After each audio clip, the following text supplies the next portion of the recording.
دین تشریف فرمائے یہاں پہ. پروردگار علماء کو زندہ رکھے، سلامت رکھے. روایات ہیں پیغمبر صلی اللہ علیہ وآلہ وسلم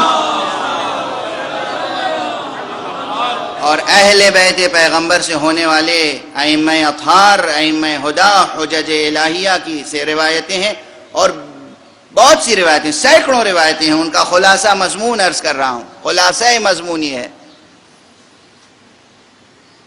کہ جس میں اشارہ کیا گیا ہے کہ شیطان عابدوں سے نہیں گھبراتا. رات بھر کوئی کھڑا ہو کے نمازیں پڑھتا رہے، ہمیشہ روزہ رکھے، ہمیشہ بیٹھ کے قرآن پڑھتا رہے، اس سے شیطان نہیں گھبراتا. ایک عالم پیدا ہو جائے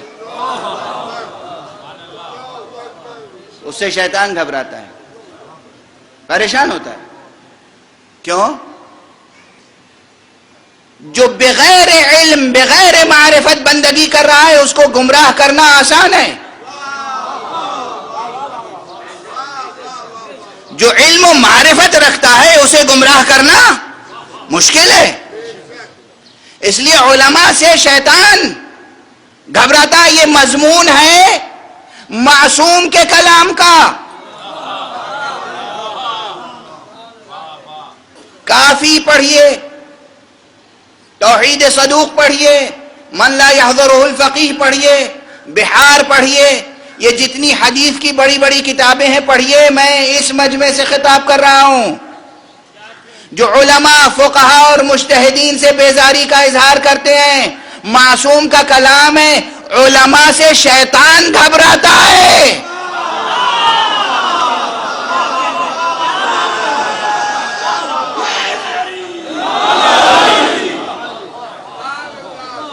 مومن برادر، آپ کو کاہے کی وحشت ہے علماء سے؟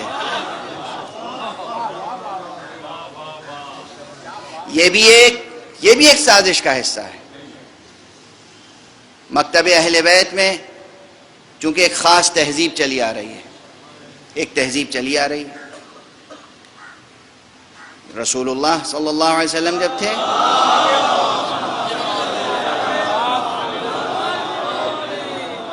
حرف آخر ان کی بات ہوتی تھی.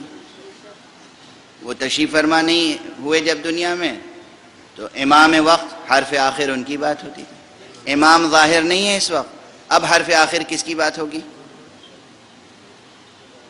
کوئی تو ہو، اتھارٹی کوئی تو ہو.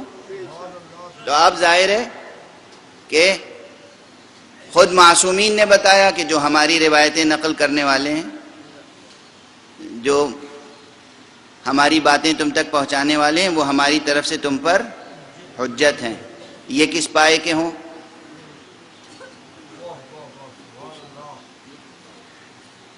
1400 برس کی تاریخ گواہ ہے کہ حدیث کے نام پر بہت سی روایتیں جھوٹی گڑھی گئیں. لاکھوں جھوٹی حدیثوں میں سے چند سچی حدیثوں کو ڈھونڈ کے نکالنا ہر ایک کے بس کی بات ہے؟ نہیں ہے نا. اس لیے ہمیں اس پائے کے راوی چاہیے جو حدیث کتاب میں پڑھیں تو لکھے ہوئے حرفوں سے دہن معصوم کی نکھت کا استشمام کر لیں. یہ سمجھ لیں کہ کون سا کلام معصوم نے کہا ہے، کون سا نہیں کہا ہے. کیا حدیث محمد عربی صلی اللہ علیہ وآلہ وسلم ارشاد فرما سکتے ہیں، کیا ارشاد نہیں فرما سکتے. ان کا لہجہ کیا ہے، ان کا مزاج کیا ہے، ان کی مصلحت کیا ہے، وہ کیا چاہتے ہیں، اور اس حدیث میں کیا بات کہی جا رہی ہے. ایسے علماء چاہیے نا. اور پھر ایک شرط اور ہے کہ وہ علماء جو کلام حق کو، کلام رسول کو پہچانتے ہوں اور اس پہ خود عمل کرتے ہوں. علم ہی کافی نہیں ہے، عدالت شرط ہے. عالم و عادل، عالم و عادل. اگر عالم و عادل ہے تو پروردگار خود اسے جلالت و عظمت عطا کرتا ہے. ابھی دیکھ لیجئے عراق کی سرزمین پر مثلا ایک فتنہ پیدا ہو گیا اور تیزی سے پھیلنے لگا.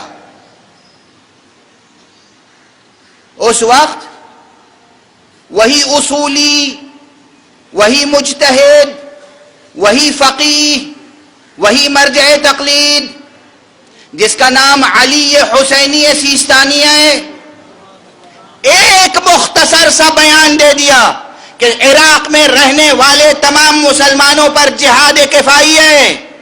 اس ایک فتوے نے اس بڑھتے ہوئے فتنے کی کمر توڑ دی۔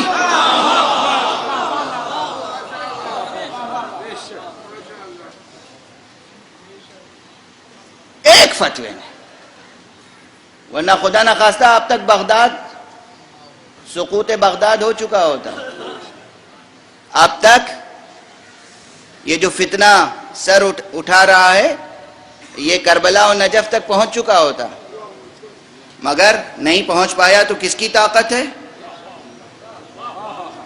کس کی طاقت ہے؟ نہ تلوار ہے، نہ خزانہ ہے، نہ فوج ہے، قلم ہے۔ اب سمجھو قلم کی طاقت کتنی ہوتی ہے۔ رسول اللہ نے اسی لیے جاتے جاتے دنیا سے قلم مانگا تھا۔